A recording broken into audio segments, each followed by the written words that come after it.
Yeah, we're live, 425. All alive and 425. That's good stuff. So today we are going to talk about timing, as I've indicated on the thumbnail. And the thumbnail is actually a supercharged 4.8 liter equipped with a very nicely done, polished Whipple supercharger or twin screw supercharger. And we ran a lot of boost on that, although as a side note, I don't think that the boost number was accurate. It's showing 19 pounds. So I don't know why it would have been that high on that combination. The motor was kind of small, but it just seemed like an awful lot of boost to be running for the combination that we had. But at any rate, it still didn't stop us because we didn't change the pulley when we did any of this. So what we did was on 3 different combinations. We have a Whipple Supercharged 4.8, we have a Turbo 4.8, and we have a Vortech Supercharged 4.8. All with different cams. One of them had a blower cam for Brian Tooley Racing. One of them had a crane cam, and the other one had a, I don't know. We'll have to take a look at that. I can't remember what the third cam was. But one thing we do know about all 3 of the cams is all 3 of them are blower cams and turbo cams and NA cams. And we know that because whenever I run these combinations, we always run them NA first to start out with to find out, because there's only one way to find out how much the form of supercharging is worth. We have to run it NA first. We can't just put it on there as a blower motor and go, hey, look, it did all these wonderful things. Yeah, but what would it have done if you didn't have the blower on there, or the turbo, or the Vortech supercharger, or the fancy camshaft, or whatever? That's the only way we know for certain, is to do more testing. And that's exactly what I did. I ran all of these things NA, and we ran all of them with boost. But today what we're talking about is timing. We know that when we have to run a motor, whether it's naturally aspirated or supercharged, one of the things that we have to do is we're going to have to tune it. Now, obviously, and tuning is essentially 2 things. There are other things that go along. If you're tuning something in the vehicle for driving around, you have to get drivability and throttle transition and a cold start and all these things. But for when we're talking about doing something on the engine dyno, we're basically looking at a wide open throttle run, and we need to get the air fuel correct, and we need to get the timing right. And this test is about timing. The air fuel stays consistent. So we all we're doing is altering the timing, and we did it on 3 combinations. So we're going to take a look at those. So our first one was actually a turbo 4.8 liter.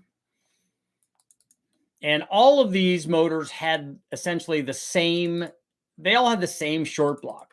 So it was all 4.8 liter with the 4.8 liter they used for this test had stock block, stock crank, stock rods, and it had the little small dome forged JE pistons in it, only because we'd hurt the piston or one piston in this thing a long time ago. And we used this motor a lot for different kinds of testing.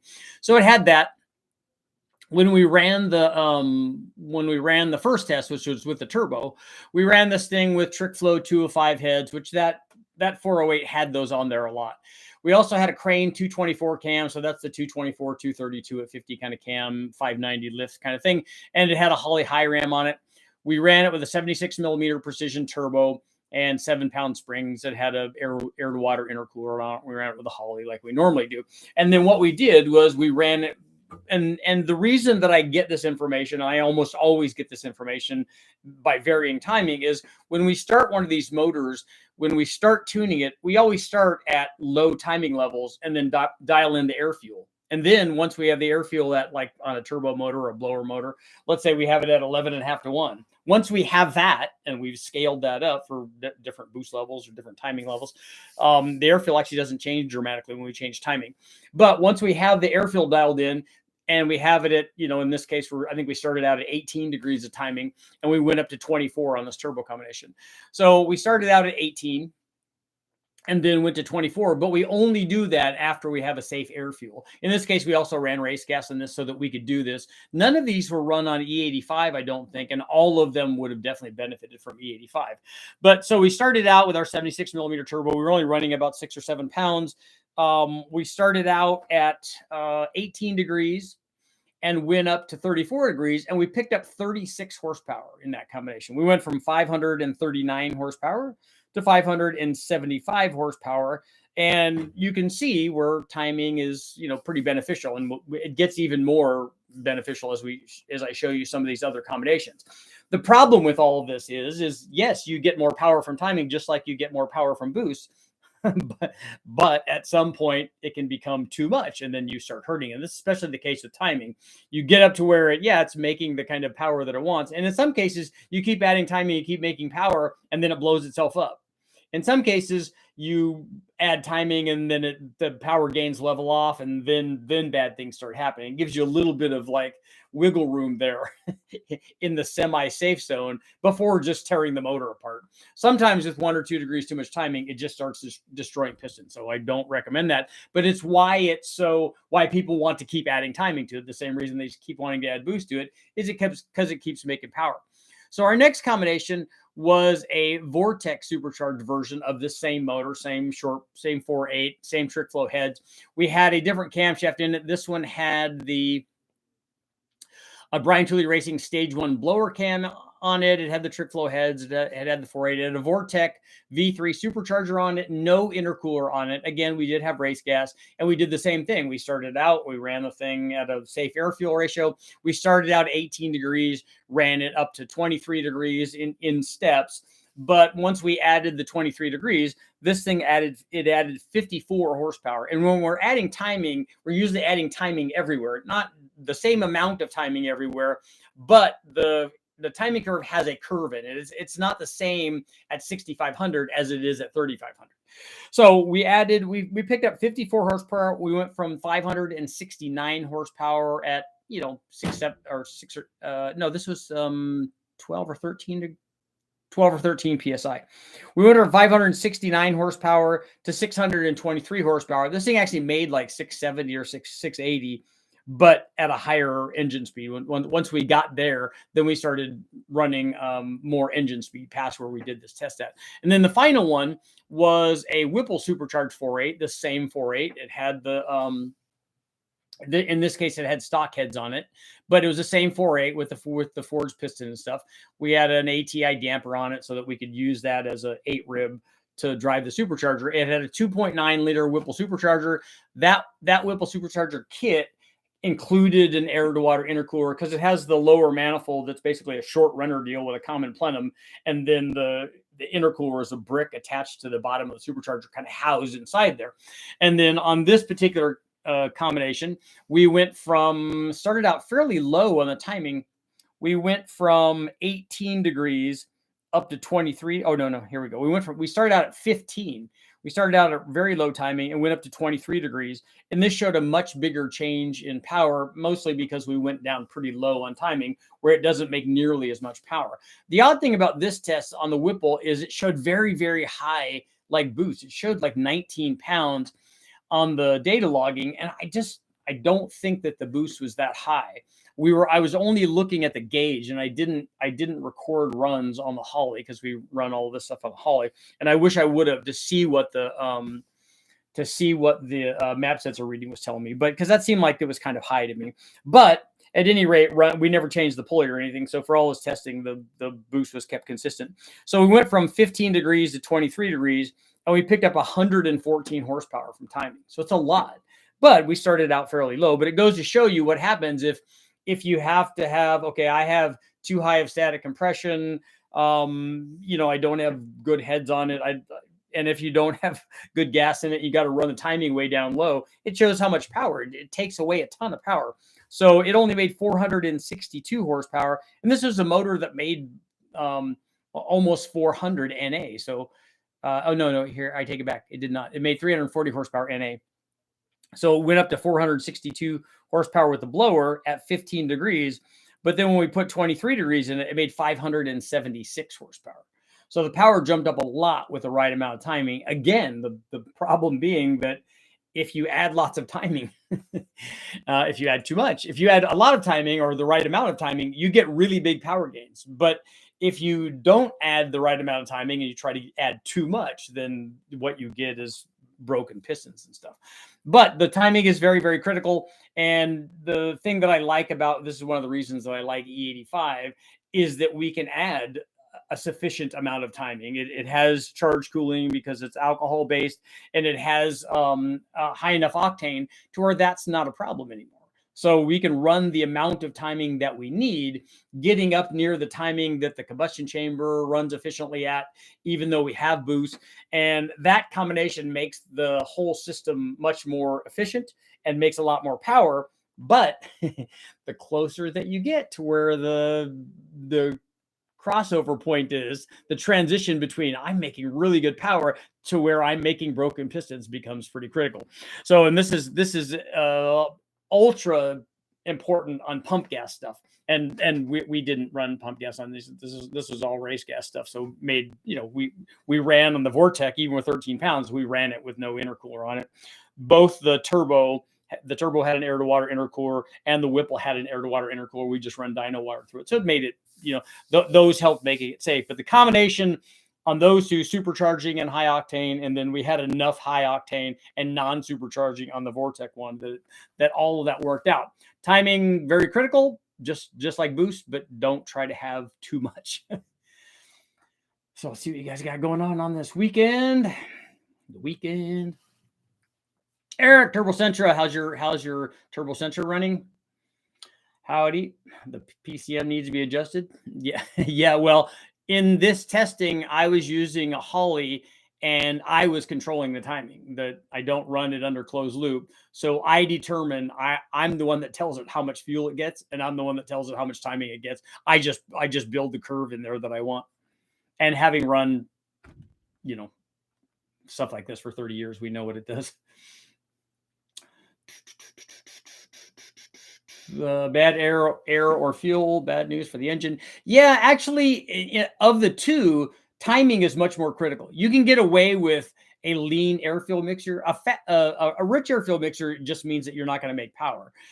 A lean air fuel mixture means that you could cause problems, but you could make runs on, especially short runs like we're making. You can make those with the thing being too lean. It will take that, because you're not doing it for very long. It takes a while for it to get hot. But with too much timing, if you could just load it in on too much timing and then it'll break. You didn't even have to make the run. You need to come up with another perfect poll. I will have some. I have some. I'm thinking up a list of poll ideas, so that I'm a little bit more organized on stuff. So they're not just off the cuff. But we do need to come up with some good ones. But I think I have a few, but I can't share them until we get closer to the projects that need to get done. If ring gap is required for boost, why do stock Coyotes not need it running 12 or more pounds of boost? Can you tell me what the ring gap is on the Coyotes that are not running ring gap? Do you know what it is? The answer to that is no. You know that you don't. Do you ever read plugs or just compare dyno runs to know when to stop advancing timing? I don't. We can look at plugs, and we have before, but the dyno usually tells us what is, whether the thing likes it or not. Like on an NA motor, especially if we put good gas in it, we know from the power output of the motor, it will stop making power, and then it'll start losing power, and then it'll start losing parts. On a supercharged motor or a turbo motor, I know from having run endless numbers of boosted, especially LS motors, more so those than other ones. And then I base the boosted power or the boosted timing off of the NA timing. That, again, another reason why I like to run NA combinations and optimize the timing and go, oh, well, this thing wants 40 degrees NA, like a big block or a iron-headed small block. It runs best at 40 degrees. So I know that I'm not going to run the timing down at 18 degrees when I run this thing under boost, especially at a low boost level. It gives me a safe range to look at. We can look at plugs, and we can look at the straps too, but the strap is not going to tell you, the indicator on the strap is not going to tell you when detonation occurs.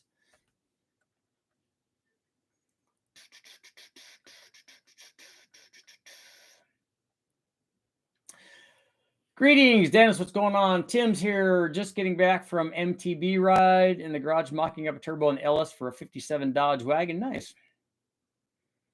I want timing, find out what will kill it, and back it off a little. That's like tighten the bolt up till it strips and then back it off half a turn. Dennis, congratulations. David, what's going on? To all you young guys out there, do yourself a favor and buy a transmission jack for doing transmission work. And if anybody's looking for a transmission jack, I have one for sale.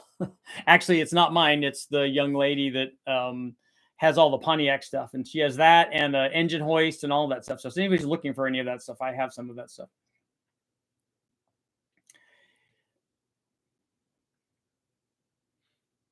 Is most heat in the chamber near stoic for the fuel usually? As compared to what? What if you went leaner than that?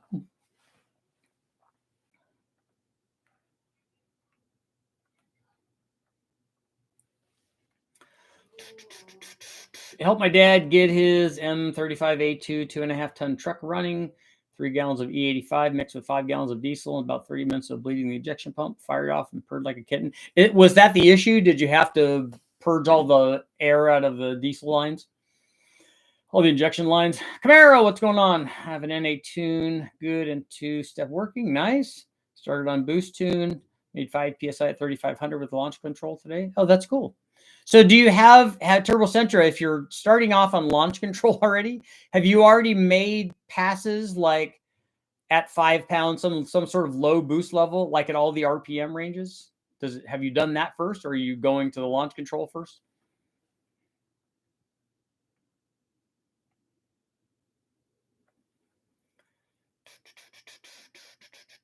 What cam was in the Whipple? Let's see.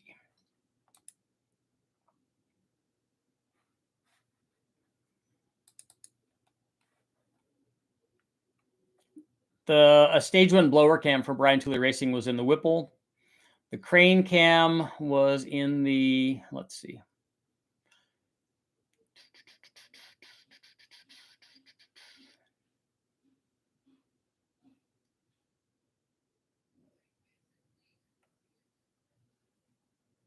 No, I take that back. The stage 1 blower cam was in the Vortech Supercharged 4.8. There was a stock cam in the 4.8 on the Whipple. And then there was the Crane 224 cam on the turbo combination. So I got those wrong.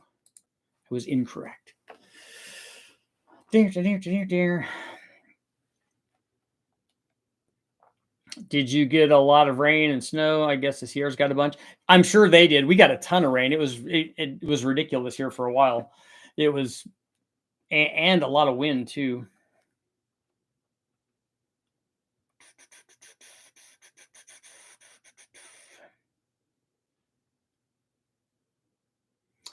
My Coyote has 12-to-1 static compression. That's good.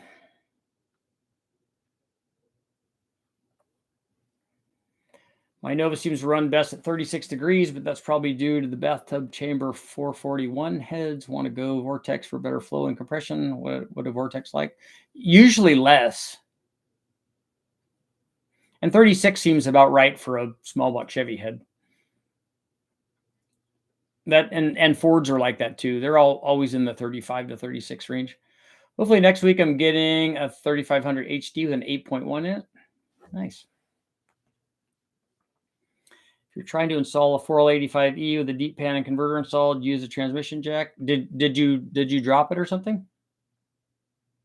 Ever done any testing on the effectiveness of octane booster and what sort of effects different brands have over others with multiple bottles, full boost octane? I haven't done any. The way that I would like to see that done is we could try to do it on a motor that's working correctly on the chassis dyno that has knock sensors, so that we can get some sort of knock detection. The other way would be to have it actually tested in a test facility, so that they could do an actual octane test on it to see what it does.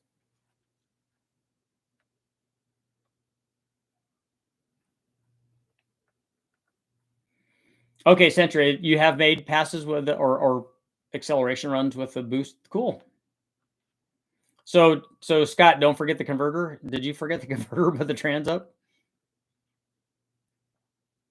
Multi-fuel engine. That's what we had laying around. Yeah, it doesn't run as nearly as well without the converter.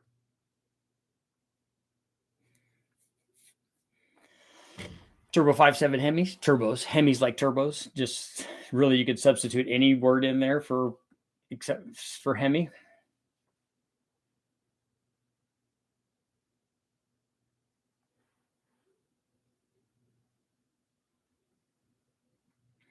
When your buddy works at a wrecking yard and you can get an LS engine for $250 or less, you just advance the timing till it blows up, back it off 4 degrees, and get another engine.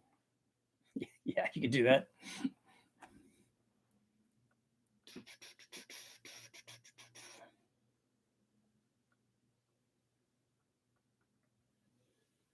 Seems like I was overthinking the VE numbers. Well, you have an air fuel meter, right? Hard to go wrong with that.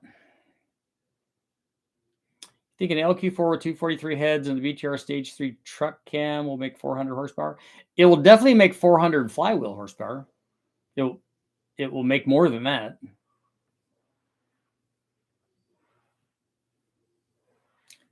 Do I do any tuning with Haltex? I don't. I've seen it done because the guys at BTR, James does a bunch with that. In fact, we're going to be running that V12 on a Haltech. On the V10 cam question from last week, does the 72-degree firing interval come into play? Does it? What was the question? Overbuilt. What's going on? 12-1 from the factory. That's why I respond well with the 85. Yeah, the Coyotes and the Gen 5 LT motors, even NA, seem to respond to E85. Richard, he's been sick for a long time, so sorry to hear that. And the diesel got algae in it, so we had to drain and bleed the whole system. E85 cleans everything pretty good. Had to purge everything. Okay. Whipple 4.8 with stock cam and heads showing 19 PSI at that power level makes sense. You think it does? Even without knowing what pulleys we had on there? Richard, how are you doing this evening? Is there any way possible you could get me all the specs on the small block Ford 427 build you did when you did small block Ford combos? I want to build that exact motor. Which one are you talking about? And I'm not going to have bearing specs or anything like that. And I think all of the important things were listed on the video, right?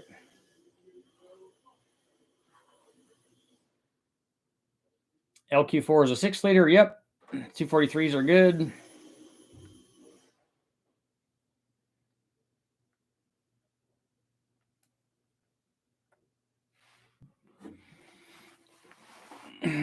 Yeah, Tim, you averaged 5 ads per live stream. That's because I send them all to you. I have a little button that I control. Yeah. You forgot the converter when you put it in. That's not good. When you put the engine in, put the engine and trans in. Is it better to use an aftermarket ECU or the factory? I find the Hemi doesn't have as much support as the LS. It depends on what you're trying to get done. You can do a lot now that systems are available to reprogram the factory ECU. You can do all the things that you want, or most people can do the things that they want. If guys are racing and they want a whole bunch of inputs and outputs and stuff, then they use the aftermarket stuff. I use the aftermarket stuff because it takes so much less time to do all the tuning that I have to do for a whole bunch of different combinations. Turbo Centra, I'm glad it's driving around. What kind of fuel are you using on it?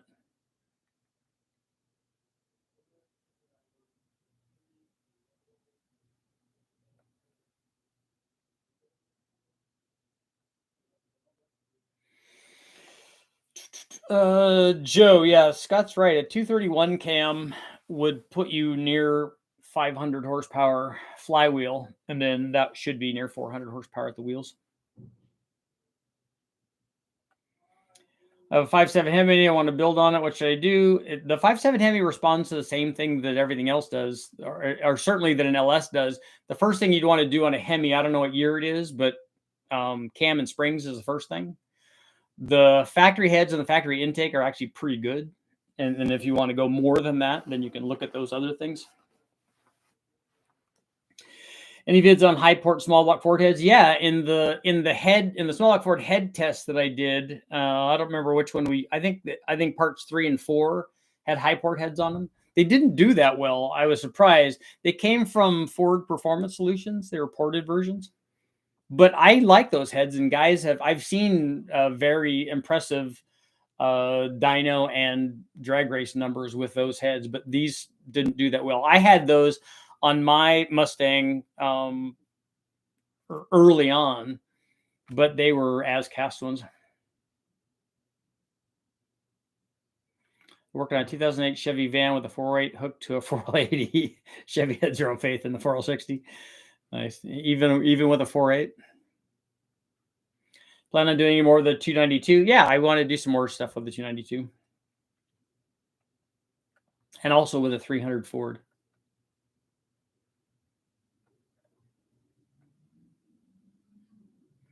Sure, I have an O2 sensor. I was just thinking it should be around 100 at wide open throttle. It's 118 to 155. Yeah, I don't look at that used to throw me off when I was doing tuning with the fast, like the XFI stuff. The VE numbers and stuff didn't correlate to what I thought that they should. So I just stopped worrying about it. If I do the air fuel and I do the timing, and when I do that setup, it works just fine.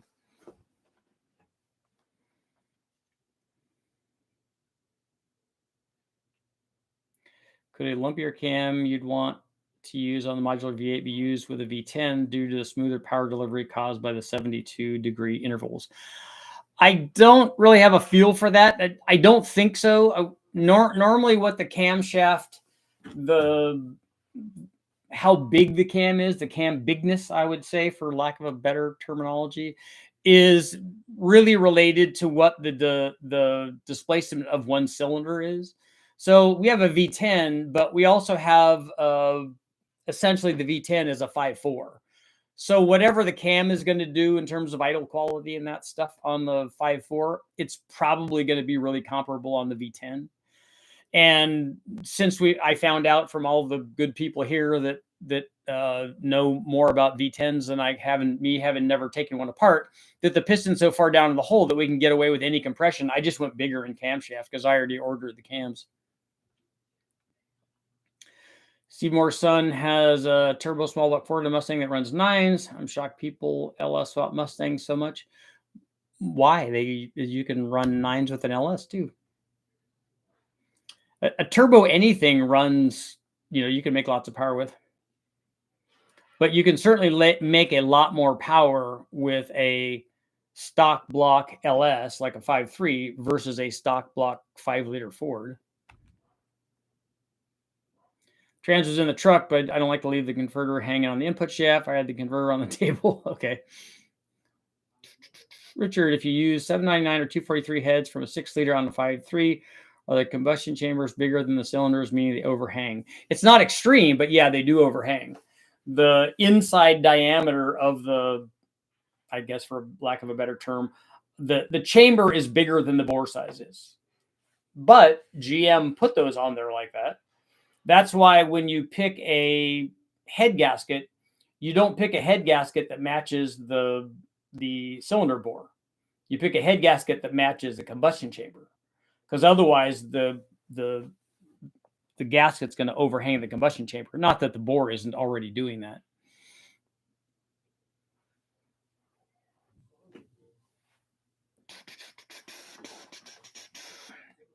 And they use that 243 head on both the 4.8s and the 5.3s, which is part of the reason when I went over the stock head test, which is part of the reason why I think that the 706 head is a better choice for a 5.3, certainly for a 4.8, than the 799 head is.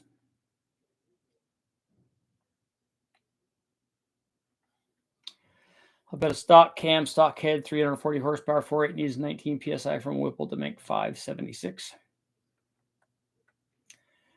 The light cast a shadow on your face that made it look like you had cuts.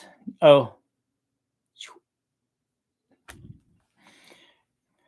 Face looks like the videos from years ago. I did get jacked up on Christmas Eve. I'm looking at 2 rear mount turbos, 5.7 Hemi, gap and springs, a stock cam. Okay. Yeah, you can run boost on a stock cam. It just doesn't make as much power at the same boost level. The nice thing with a cam on a Hemi or an LS is if you run 7 pounds on a stock cam, let's say you're going to make 600 horsepower. If you run 7 pounds on a Hemi that has a cam in it, you're going to make 700 horsepower because the gains get multiplied under boost. When are we getting in-car from the Metro? I have to get the Metro first.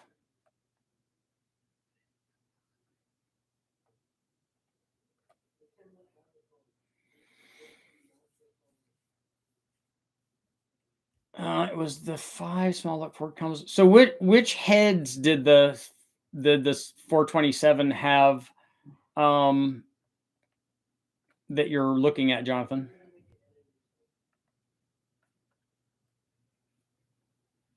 Need a Big Bang 5.3 with nitro, methane, NA, and boosted.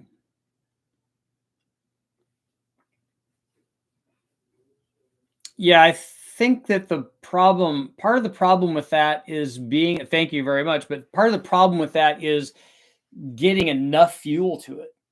The amount of nitromethane that you have to add you have to run to get to the power levels that you're talking about would be astronomical. So you have to run, to give you an idea, you have to run like 7 or 8 times the amount of fuel. So if you multiply that out, it turns out to be a lot. I would just like to run nitromethane even on an NA one.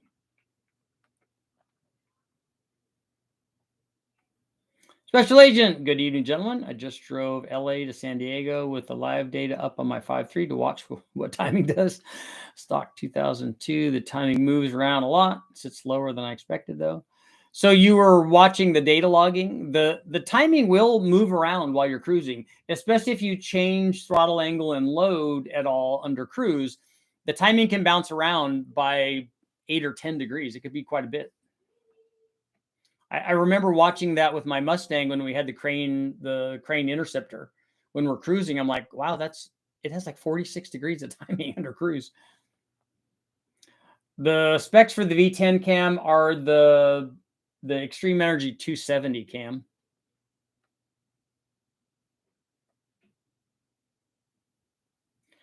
Will stock 2002 adjust its own time if you add higher octane fuel, I wonder? Only if you are getting detonation beforehand. Otherwise, it doesn't do that. Only if you were getting knock counts and now you're not getting knock counts. It's not going to add timing. It's just not going to continue to pull the timing away. Does adding Whipple hurt fuel mileage? Yes, it definitely will.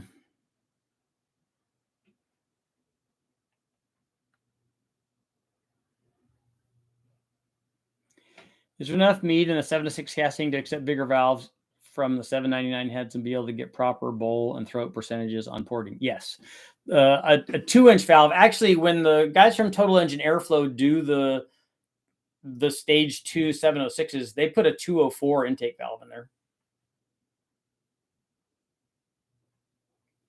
Curious why head gasket bores are always bigger than the cylinder bores. The head gasket bore, like I said, always works with the combustion chamber. That's really common on big block Chevys too. Almost all aftermarket big block Chevy heads have really big, meaning the diameter measurement. They're almost always bigger than the bores are. They're usually, let's see, 4 500s or near that, when the bores are nowhere near that.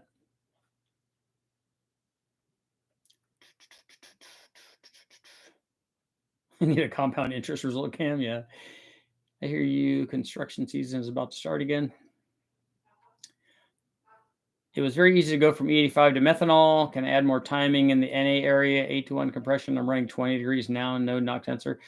If you have 8-to-1 compression, you can run more than 20 degrees. Turbo Metro versus a Turbo Omni. I don't think that certainly a stock one is the Omni is going to be faster.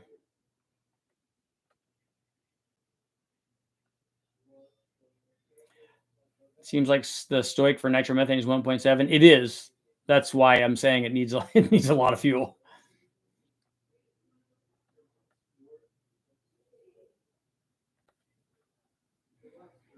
One driving a Turbo Omni and the other driving the Turbo Metro. Lisa's turbo car is faster than mine. 99% pure methane, nitromethane.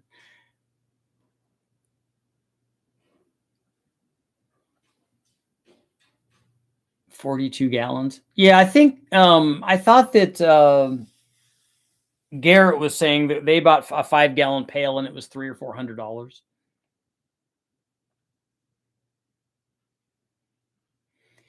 On my big block on the dyno, I went from 34 to 36 and lost 40 horsepower. I've never seen 2 degrees, especially in that range on a big block, lose power on the dyno.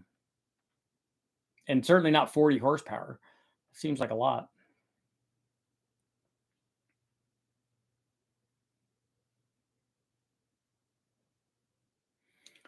I had AFR 205s, but I already... Oh, it had AFR 205s, but I already have a set of AFR 220s that I want to use. It was a Speedmaster block, and I'm debating on trying one of their blocks also because they're $1,000 cheaper. If you get one of their blocks, just make sure that you check everything.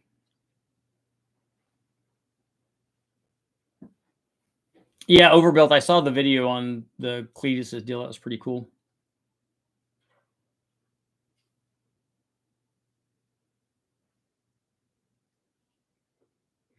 Overbuilt. That wasn't a turbocharged truck, though. It was an NA one.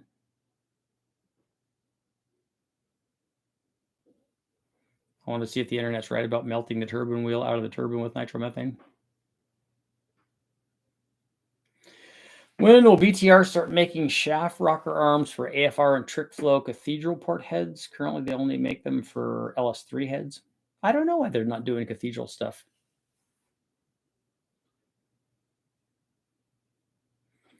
Does anyone know the real difference in the circular coil packs compared to the square ones? I've never seen an actual measurement, an output measurement to see, or I've never seen either like temperature ranges under use for those. I always use the LS3 coils. We don't normally use the rounded truck ones.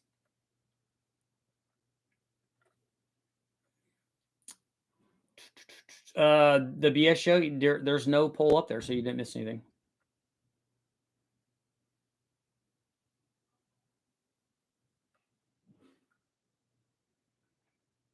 Richard, mild 454 bill with 8-to-1 compression, peanut bar heads, and old school 270. Last time I checked, running 22 initial and 42 total. What if I just locked it out at maybe 36? It's a street car in 93. I don't think, well, an engine doesn't like a locked distributor. We do it sometimes on the engine dyno because what we're doing is just wide open throttle. But it's much better to have an ignition curve. And if you're driving around, it's much better to have a vacuum advanced distributor. Can't believe I missed the Super Coupe. Yeah, we were just talking about the blower primarily.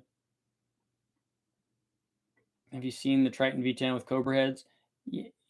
Yeah, we've talked about that many times on the live feed. I thought that you were here for all of that. Those guys already reached out. We're planning on running it on the dyno. Is there any significant difference going from factory to super special coils? No. I haven't seen that. The only reason I like running the LS3 coils is because those are the ones we ran on the Big Bang motor. So I figure, hey, if we can take those coils and run it at 4.5 milliseconds a dwell, and it's okay to 1,500 plus horsepower, then anything else that I do, they're going to be fine.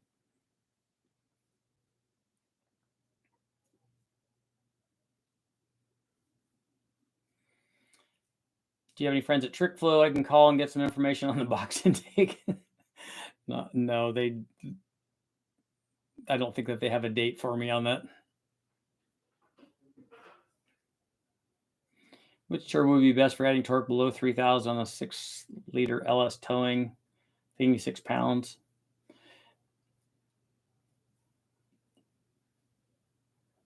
You want boost below 3,000 RPM? Maybe something smaller than a GT45 then. Richard, will you ever do a test with aftermarket coils to show how power before and after and how it affects the airfill ratio? I can, but you're not going to see anything. The only time you might see something from an aftermarket coil, first of all, is if the aftermarket coil is any different than the factory coil. And then because when we run something on the engine dyno, I adjust the dwell on the coil. If you don't do that and the coil is insufficient and you've put a coil in that's somehow better, maybe you could see a difference there, but only because you haven't adjusted the ability of the factory coil yet. So maybe something like that. Cryptid, yeah, a smaller than a GT45 on a 6-liter would probably spool up below 3,000.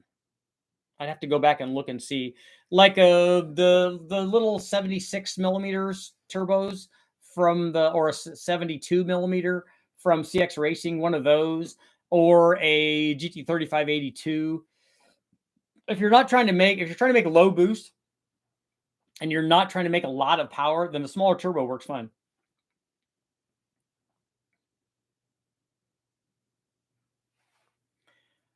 Do you think about the smart coils that Fuel Tech has? Are they smart and are they better? Does any other company offer this? I don't know anything about smart coils. I don't know what the difference is going to be. Yeah, Cryptid, a GT3582. If you search GT3582 up on, go do a search, and you'll get hundreds of turbos like that. I have no idea how to adjust the dwell on a coil. You do it on a Holly, but it asks you what dwell you want.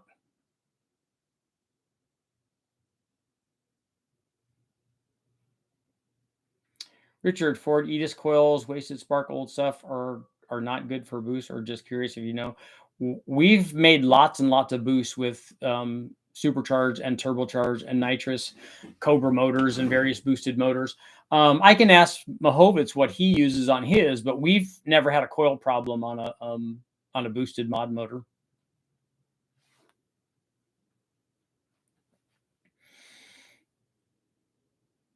Yeah, Scott, you can read up on it. I would be curious to see now what the stock dwell time is on the stock coil.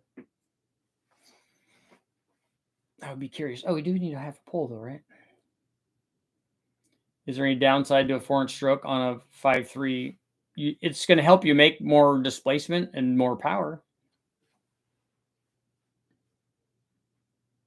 Don't see a setting for it on my Terminator X. I don't know if a Terminator X has it.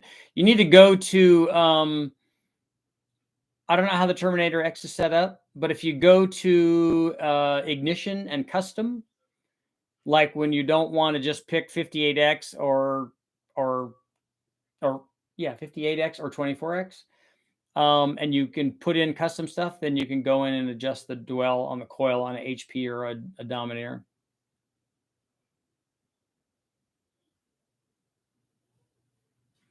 Can you make a vid showing the difference coming from dwell? I don't know what the difference is, because that's where we set it when we make really high horsepower stuff. So that's where I set it all the time. I don't try to have less than that. I have more than enough for everything that I'm doing. It doesn't hurt anything.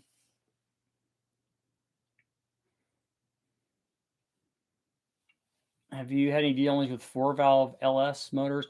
I've only seen them at SEMA. I've only seen one at SEMA, but I've never done anything with them.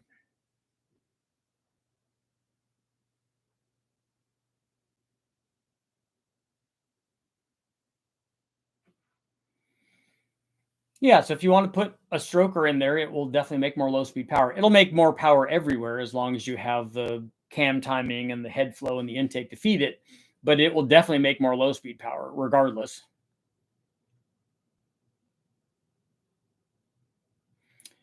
When you do the V10 test, what ECU are you going to use? I think that the Holly can run the V10.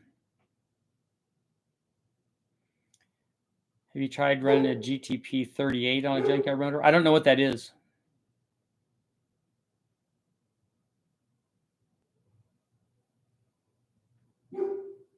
Andy, oh, can you look up the stock dwell? Cool.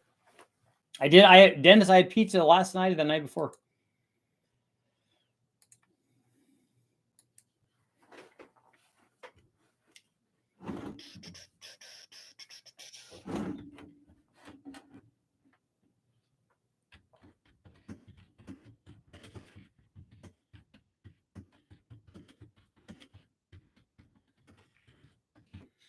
Okay, would you run a mild cam with your boosted motor? Because we were talking about the Brian Tooley Racing Stage 1 cam in one of these in the Vortech boosted motor, and then the stock cam in the blower motor.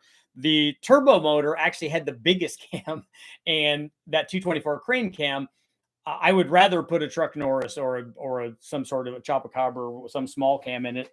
But on that particular one, we already had that crane cam in it. And that crane cam makes good power. That 224, 232 cam makes good power. But it's bigger than I would put in my particular boosted street application. GTP 38 is a junkyard turbo on a 7.3 Power Stroke. It's actually been a really long time since I went shopping for a turbo in the wrecking yard, because the turbos that you can buy online, new ones, are just so inexpensive. I got pizza at Domino's Thursday. They forgot the sauce. How do you forget the sauce on pizza? That's just flatbread. We did Little Caesars. Buffalo chicken. Chicken's good. I do run a mild cam in my turbo car. Yep, driven on the street. I think it works good. When I've done like a lot of turbo testing with cams and stuff. But whenever I do, the thing that I like the most is when I start out with a stock cam, because then we're going to put a Truck Norris cam or sloppy stage 2 or those kinds of things in there. And we start out with a stock cam. We run the boost of the stock cam. The motor just idles so nice. It's so nice and quiet. And then we put boost on it. We're like, look, it just did the same thing. It just has much more power and torque. The stock stuff works good. But then, you look at that and go, oh yeah, that would be really nice to drive around. And then you put the camshaft in, and then you run the same 7 pounds with the camshaft. You're like, yeah, like I'm up 140 or 150 horsepower. It's a lot at the same boost level.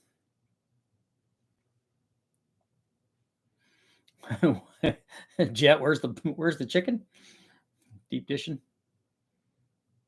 What's the best timing curve for a carbureted LS motor? The one that works, I guess. Whenever we run carbureted stuff, we always it's because of the way the MSD works on the ignition controller. It wants 31 degrees instead of 29. So whatever that number is.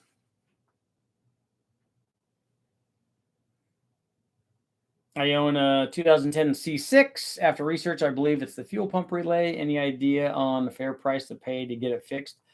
I don't have any idea about mechanic prices anywhere.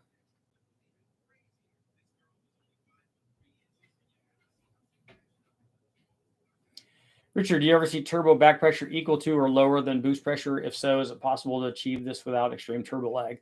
No, those are definitely going to be related to each other. And the only time you'll get boost pressure or back pressure lower than boost pressure, that's kind of hard to do. What we've done it, like our Bonneville car was like that.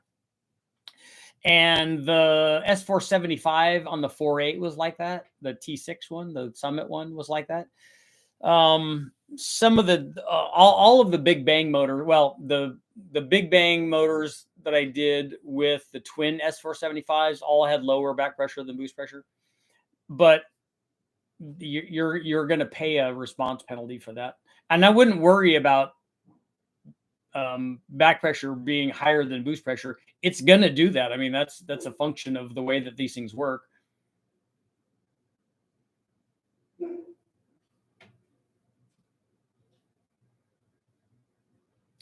Hey man, enjoyed those heads. On another note, my 6-liter S7874 turbo build. I'm about to decide on boost control. Where should I start?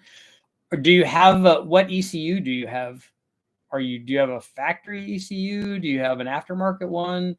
Do you have a boost controller? The easiest way is just to put a simple, dial boost thing on there, just a bleed valve. That's really easy, and you can go as cheap as $1 or $2 fish valve, all the way up to more elaborate that have like 2 stages, I think. And then you go to an electronic controller if you wanted to do that.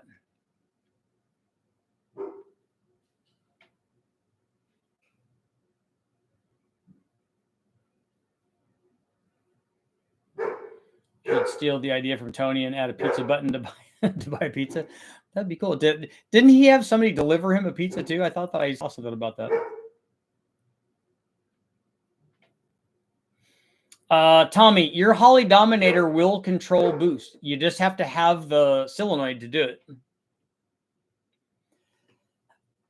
I'm looking at the TSP BFD Chop Monster. Are you able to run the LS7 version on an LS3? Or will I have to switch to the 1.8 rockers? No, the cams are interchangeable. The rocker is just going to add lift and change the duration a very, very minor amount.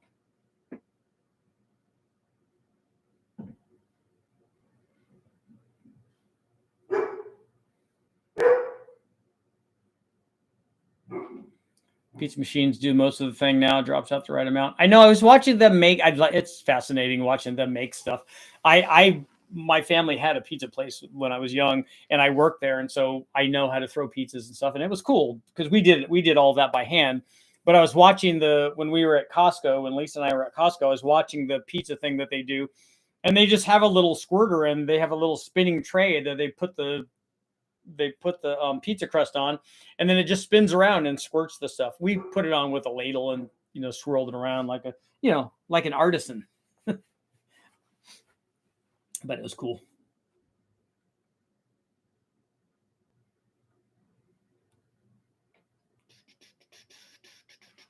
Scott, I never went to a pizza place with such inconsistency as Domino's. Even with the same manager, works full time, they never have a consistent order. Richard, base coil on a 2006 5.3 is 7.8 milliseconds. That's not the same. It's not the same reading that we have on the Holly, because it starts out a lot lower than that, and we would never run anything that high. We don't go over 4.5. What's your favorite ethnicity in women? I don't have one. There's just way too many beautiful women of every size and color and shape. Water injection before the valve. When horsepower drops, did you advance timing? What computer controller works with 2 separate injection systems and timing? I don't know. I don't know what you're asking, really. I've tested water injection a lot. Water meth injection. We combine the two because when the system that we used was from Snow, and they had that boost cooler stuff. We also tried it with different kinds of antifreeze that guys had tried, but their system has a controller that allows you to adjust the on time and the maximum amount and the rate and the shape in between and stuff. And so it's pretty cool. I like having it adjustable, and it will run multiple nozzles too.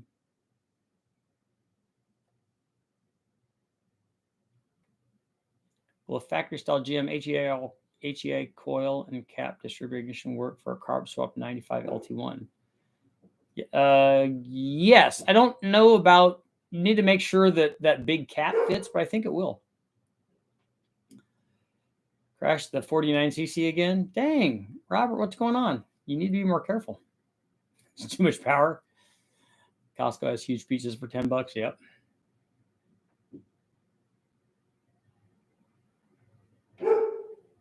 Yeah, Scott, you gotta check it all before you leave. I have a question about losing oil pressure. Motors in LS2, and he guesses it as to why at startup by 40 psi. Then as the motor warms up, it gets to 8 psi, and you have a high volume pump. Do you have a leak somewhere? Do you have a bad O-ring or gasket or something?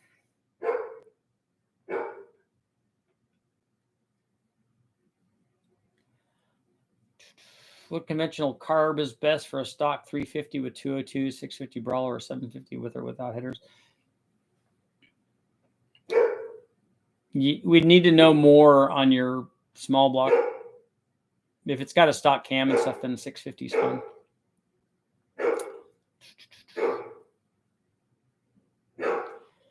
V12 Austin Martin in a Fox. Is this the first V12 Mustang? I don't think so.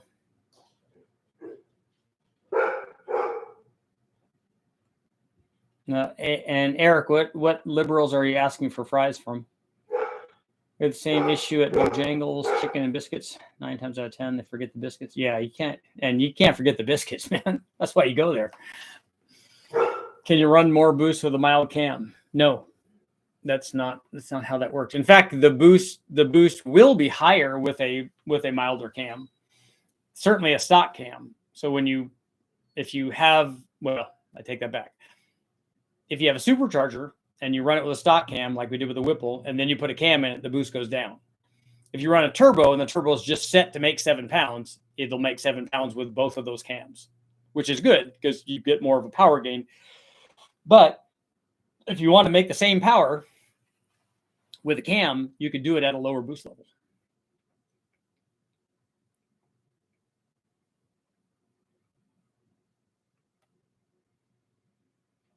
What's the maximum amount of mileage an LS3 will last? I don't know. My 5.3 has 330,000 on it, and there are guys that have way more than that. So if you take care of it, it should last a really, really long time.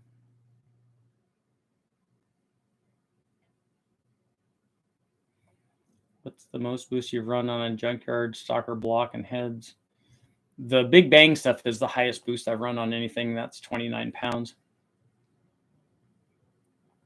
I was doing a jump and things went sideways. I always hated, and this only happened one time when I was riding bicycles when I was really young, that we would go off jumps and stuff. And then if you didn't tighten your front tire and the front tire came off when you're in the air, that's not good. That's a really bad feeling. I know that's Scott. That's not right. You can't take a guy's biscuits, man.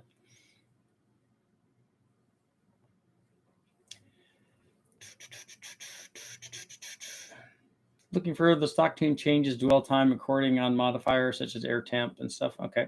I'm wondering why they would adjust the dwell time on the coil for that stuff.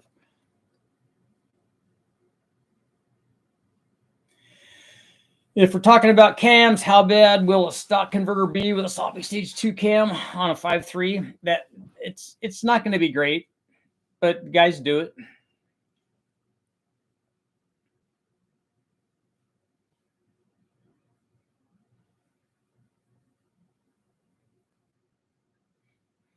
What's a mild cam? Yeah. One that has less duration.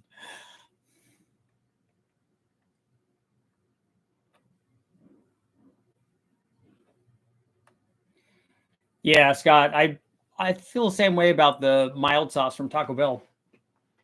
I don't like that we can't just go in and grab a handful of it. We use it all the time at home too. It depends on how much power, how much down low power you want. My favorite cam for small, for small what, I don't know. For small cams, 212, 218. How far you live from West Tech? Aren't you hundreds of miles from there? Why did you move so far away? I never lived near West Tech anyways. But yeah, I live 450 miles from West Tech.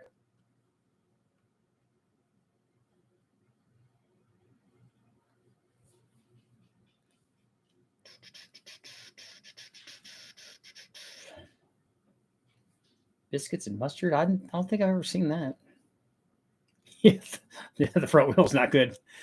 Bends the forks. You just got to do the tuck and roll over the handlebars, Captain Kirk shoulder roll, and you stand up and stick the landing.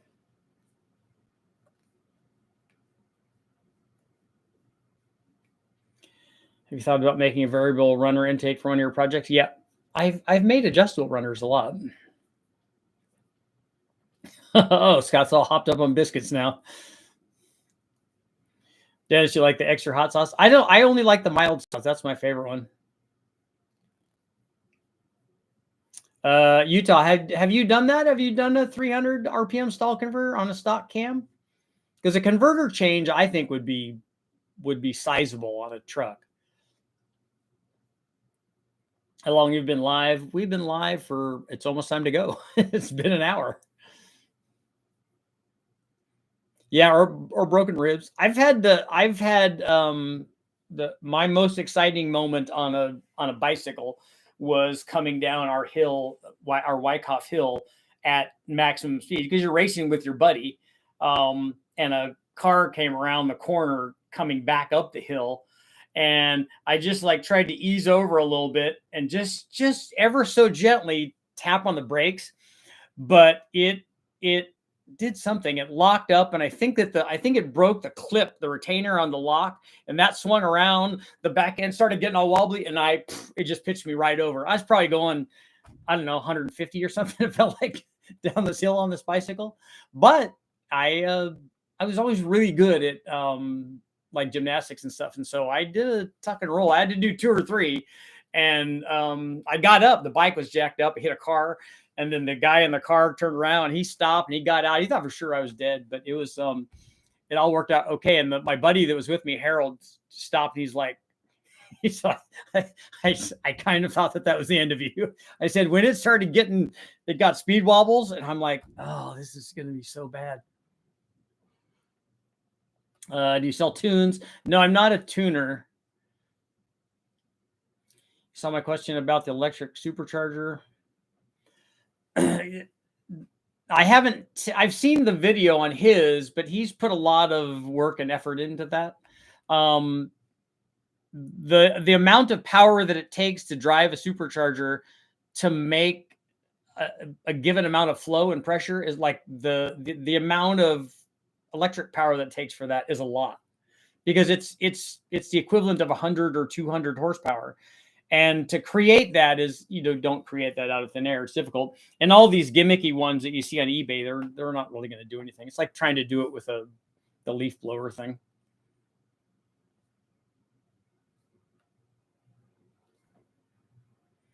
I miss riding dirt jumps. I remember walking to school, and we had 2 guys that were like BMX riders, and we had this a path that we walked on, a trail. And it was right by this convalescent hospital that they had. And the convalescent hospital was, I don't know, a foot or 2 higher than the rest of the field was. And so that made for a nice little jump. So these guys used to ride down this trail, and they would shoot over this thing. And so we all like laid on the ground to see how many people they could jump over. And if you're the first couple of guys, you're like, he's just sailing over that. It's being the last guy. It's like being the 6th or 7th or 8th guy. How many ever people, I forgot how many people he was jumping, but being the last guy where the tire would come down on you was always exciting.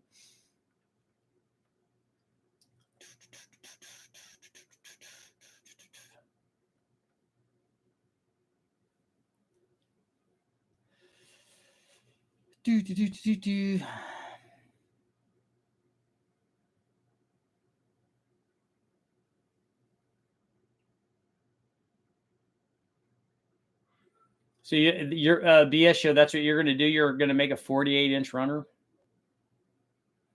Richard, can you recommend a fuel injector cleaning testing machine?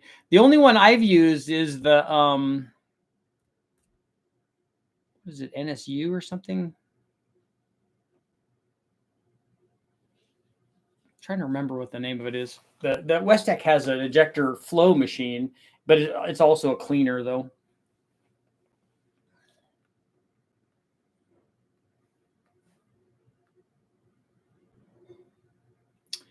Run 513 stock stall and 225, 238 cam, saving for proper stall. Get a hold of a single turbo kit.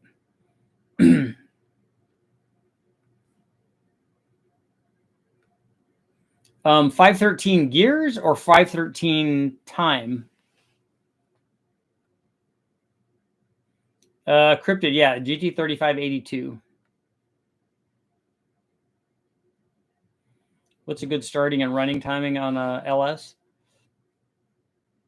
I don't know, 25 degrees.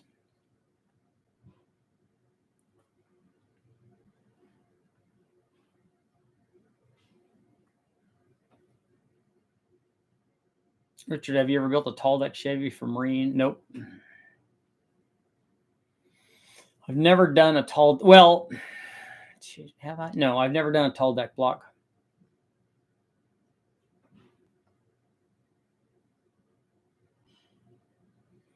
But my truck is 7,300 pounds and 37-inch tires. Okay. 513 gears. Okay.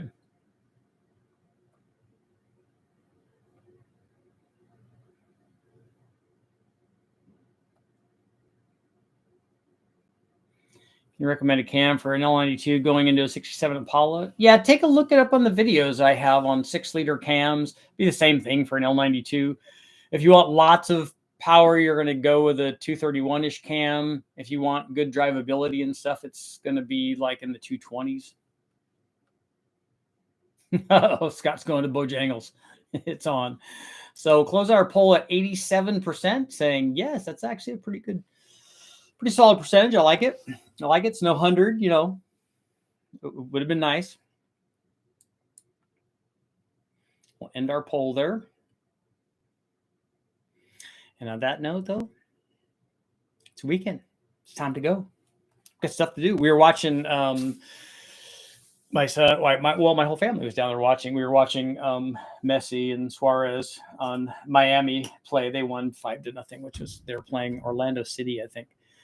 But it was a good game. The dogs like watching, and it's in Spanish too. They like watching Spanish soccer for some reason. But they also like. I found out I was watching a movie that had like a mechanical robot dog, and they were fascinated by that too. They were like, "Oh yeah, that's the end times. We need to get that. We need to get that mechanical dog. We need to take care of business here." So they like robot dogs too. But I will see you guys all tomorrow.